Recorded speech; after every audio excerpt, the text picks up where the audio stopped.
NATO küberkaitsekeskuse ülem kolonel Jaak Taarjan. Te saite selle keskuse ülemaks 2018. aastal. Praegu on 2020. Mis on muutunud selle aja vältel selles maailmas, kus teie tegutsete praegu? No meie keskus endiselt keskendub teadustööl, väljaõppel ja õppustel. Et selles osas peaaegu võiks öelda, et midagi pole muutunud, kui ei oleks me keset globaalset COVID-pandeemiat. Nii et väga palju oleme pidanud modifitseerima, kuidas me oma õppuseid ja väljaõpet riikidele pakume. Ka meil on olnud selline kinnihoidmine vanast stiilist, et klassiruumis õpetaja ja õpilase kontaktis õppetöö on parem ja ta on parem, aga kui alternatiiv on see, et see tuleb ära jätta, siis ikkagi me oleme nüüd surunud palju oma kursusi online meediumisse. Samamoodi me vaatame ka nüüd, kuidas maailma suurimat rahvusvahelist küberõppust Locked Shields teha nii, et ei peaks üle paarikümne inimese ühes ruumis olema, sest tavapäraselt meil on nii, et organisatoorne pool ligi 400 inimest on kõik ühes ruumis koos ja siis kaitsvad meeskonnad 23 või 24 riiklikku meeskonda üle maailma on nagu oma ruumides koos. Meil sellel kevadel tuli juba palju soove riikide poolt, et teate, me ei taha kõiki oma küberturve tippspetsialiste 8 päevaks ühte ruumi kokku panna. Et oli raskusi, täpselt, jah. Aga stsenaariumite osas, et ega meie vastased, NATO vastased ju mõtlevad kõigest figureid välja, et ma eeldan, et stsenaariumid ka muutuvad.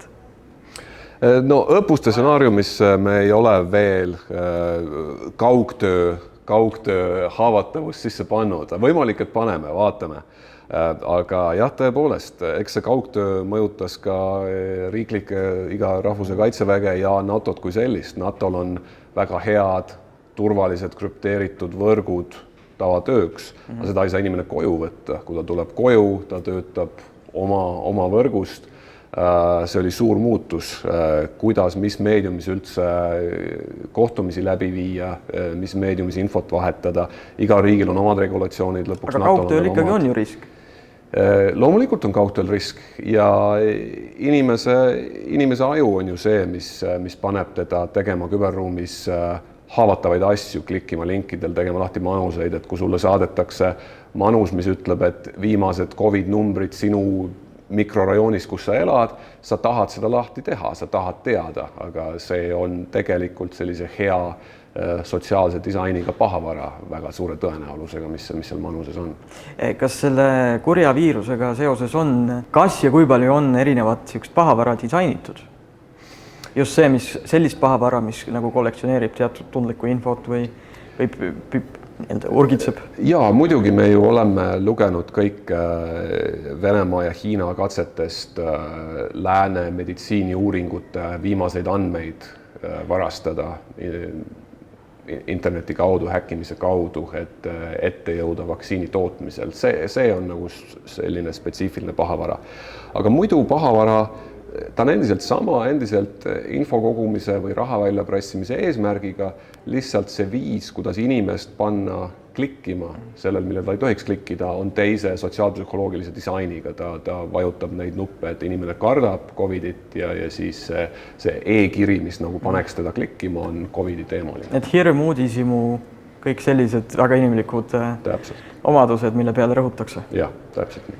Sõltumata aastaarvust ja kas või sajandist. Me oleme kõik inimesed ja need hirmud kasvavad, kui me istume üksinda kodus ja ei saa suhelda teiste inimestega, et neid hirme välja elada, nii et hirmud on veel tugevamad, need inimlikud impulsid.